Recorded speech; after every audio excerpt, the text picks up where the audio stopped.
Guys, good morning. Updated sa aking pa-construction.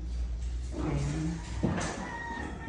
Pinapaayos po ang aking apartment. Medyo, since nakita yung medyo luma na, so pinapa-renovate ko po siya.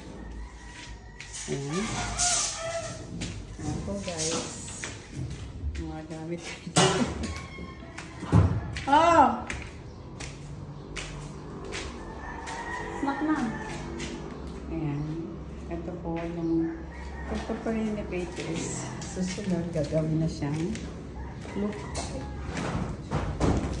Kaya gagawin na nating modern. Ayan po. Luto na yung ano. Baba na muna kayo dyan, merienda, oy. Habang mainit pa yung hot cake. Kaya ang mga worker, oh. Sipag. Baba na muna kayo, merienda ba? Fish na pala? Oo, alas 10 na. Isa ka na ng office na? Ating mga Fish na lang.